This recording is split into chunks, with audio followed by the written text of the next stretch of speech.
Welcome to this rapid revision video on individual genius, in this case, Hippocrates.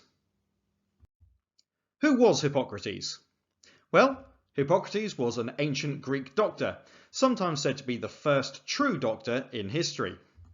Hippocrates believed that illness had a natural cause, and so treatments should be natural too. His ideas remained influential in the medieval period and beyond. Some of his methods are still in use today. That's why in this course, which supposedly starts in 1250 and going through to the present day, we actually have to look at Hippocrates because he's the starting point for the medieval period too. At times, people have been reluctant to challenge Hippocrates and his ideas, which may have held back medical progress, but at least it also meant that they kept some of his better ideas too, because many of his ideas remain useful even today, so he's very important to the history of medicine. So what about those pictures I've got underneath the picture of Hippocrates at the top? We can see a hippo and some crates.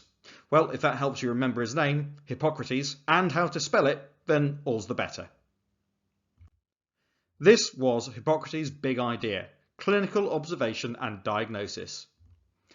I've already covered in a separate video the theory of the four humours, and I'd mentioned Hippocrates there as well. But he developed the four humours even further and looked at other natural explanations for disease to develop the idea of clinical observation. This worked in the following way. The physician or doctor would observe and record the symptoms of the patient. He would then compare this to other illnesses and maybe attempt a diagnosis and see if there are any similarities.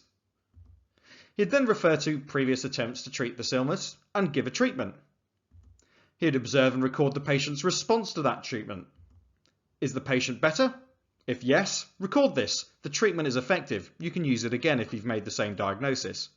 If not, record this too, and then observe again and repeat the stages to attempt different diagnosis and different treatment until you find something that works or until the patient dies. This is actually very similar to how doctors work today though. The only difference is their knowledge of how to diagnose illness and how to treat it is vastly superior to what Hippocrates would have had. But he was on the right track. Hippocrates wrote and shared his ideas in a series of texts known as the Hippocratic Corpus, providing treatments for illness based upon his observations. But that's not the only thing he's famous for. He's also famous for the Hippocratic Oath. So what was that? Hippocrates believed that doctors and healers needed to be trusted by their patients, which is as true today as it was then. If they were not trusted, then they might not seek their help, they might not believe their diagnosis, and they might not follow their treatments. Hippocrates developed an oath, which means a promise. Doctors still take a Hippocratic Oath in many countries to this day. And here is a translation of the Hippocratic Oath. I will prevent disease wherever I can, for prevention is preferable to cure.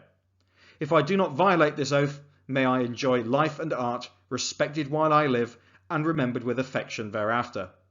May I always act so as to preserve the finest traditions of my calling, and may I long experience the joy of healing those who seek my help. So what makes Hippocrates important? Hippocrates created methods that were influential for doctors for millennia, thousands of years, some of which remain useful even today. He popularized humorism, the idea of the theory of the four humours to explain disease, but also as a method of diagnosis and treatment. His work also inspired later individuals, such as the Roman doctor Galen, who built on the ideas that Hippocrates put forward. We'll have a look at Galen's work in a separate video. Some final points then. Hippocrates was an ancient Greek philosopher and doctor. He introduced several innovations that mean he is sometimes considered the very first doctor. He believed that illnesses had a natural cause that required natural treatments. He popularized the theory of the four humours. He developed and used the idea of clinical observation and diagnosis as a method of diagnosing and treating illness. He developed the Hippocratic Oath as a code of ethics for doctors, a way to behave appropriately.